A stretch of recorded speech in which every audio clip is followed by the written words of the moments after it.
Саламатсыздар ма оқушылар? Бүгінгі жаңа сабақтың тақырыбы құжатты рәсімдейміз. Бүгінгі сабақтан мәтіндік редакторда шрифт пен абзацты қолдануды үйренетін боласыңдар. Балалар, сабағымызды бастамас бұрын мына сұрақтарға жауап берейік. Өзің тұратын аймақтағы табиғаты әсем қандай жерлерді атай аласың? Саған қай тақырыптарға сурет салған ұнайды?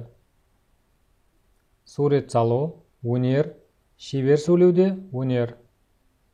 Берілген суреттерді салыстыра отырып, қандай әңгіме құрастырар едің?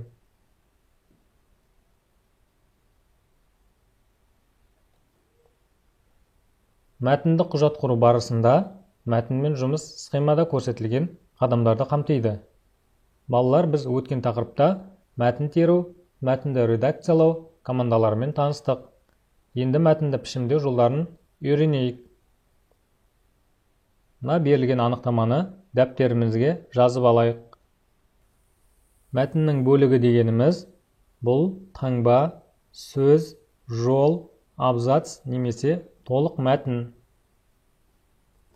Редакторда мәтін терілген соң, ол ерекшеленіп, қарпі, өлшемі, жазылуы мен түсі таңдалады. Абзац реттеледі.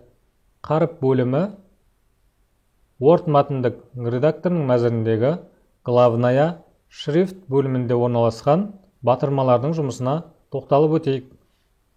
Мәтіннің қарпын ауыстыру үшін мәтінді ерекшелеп, қажет қаріпті таңдаймыз.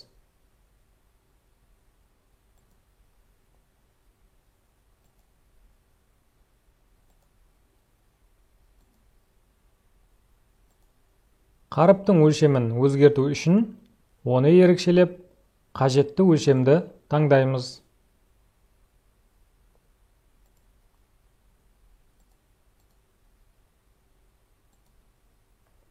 Ал қаріптің жазылуын өзгерту үшін жоғарыдағы, яғни мына батырмаларды басып өзгерте аламыз.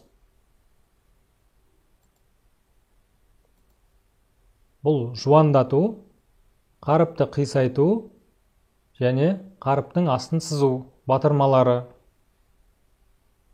Қаріптің түсін өзгерту үшін А батырмасын басамыз. Басқа түске өзгерту үшін А батырмасының жиегіндегі кішкене белгіні басып, түрлі түстерді таңдаймыз.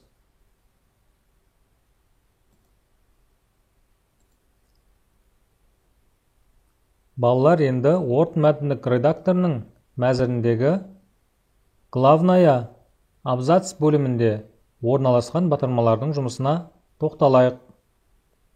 Абзац командалары арқылы мәтіндегі жол аралықтарын абзацтың сол және оң жақтарына дейінгі қашықтықты, яғни шегініс арқылы реттеуге болады.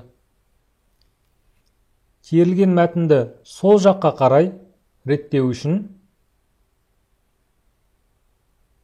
мына көрсетілген батырманы басамыз.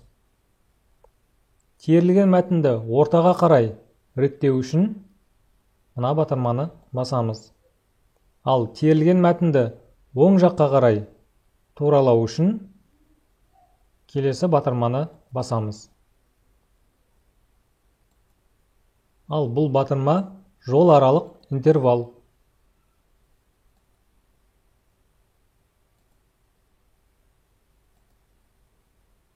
Балалар, бүгінгі сабақ түсінікті болса, ары қарай практикалық жұмыс жасаймыз. Мәтіндік редакторда орында.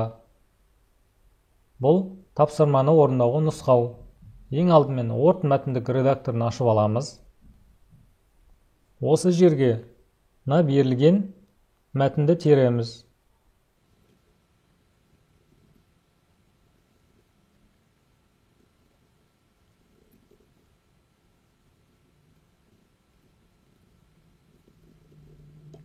Алдымен мәтінімізді теріп аламыз. Одан кейін барлығын белгілеп аламыз. Мәтіннің қарпын Times New Romanға қоямыз. Және интервалын 1-ге қоямыз. Тақырыпты белгілейміз. Шрифт Таймс-Нью роман. Өлшемі 16 және жартылай қалың. Абзац ортаға реттелген. Түсі көк.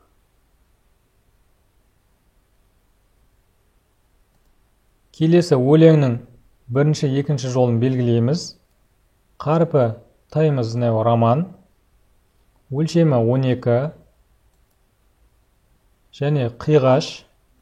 Түсі жасыл және сол жаққа реттелген.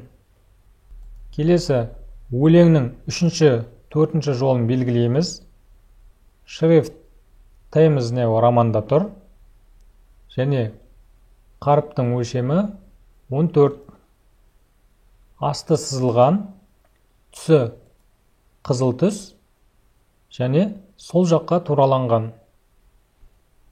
Балалар, дәл осылай өздерің осы тапсырманы орындап көріңдер. Балалар, келесі мына тапсырманы өздерің орындап көріңдер. Төменде Word редакторында терілген мәтін берілген. Осы мәтіннің әр қатарында шрифт және абзац командаларының қолданылуын талдаңдар. Шағын есеп жазыңдар. Мысалы, тақырып, түсі, өлшемі. Келесі тапсырма, мына суретке қараңдар. 4-5 сөйлемнен тұратын шағын әңгіме құрастырыңдар. Әңгімеге тақырып қойып, қағазға жазыңдар. Мәтіндік редакторда құрастырылған мәтіндеріңе шрифт пен абзац командаларын қолданудың жоспарын ұсыныңдар. Балалар, бүгінгі сабағымыз түсінікті болса, онда мына берілген тест тапсырмаларына жауап берейік. Егер мәтінді тінтуірдің сол жақ батырмасымен 3 рет бассаң, бүкіл мәтін толығымен ерекшеленеді. Дұрыс батырмасын басып көрейік.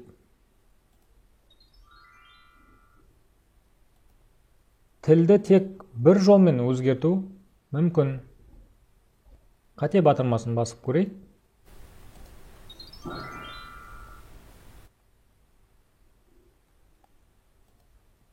Қазақ халқы әшекейлерге тұрмыстық заттар мен киіз үй жабдықтарына ою-өрнек қолданған.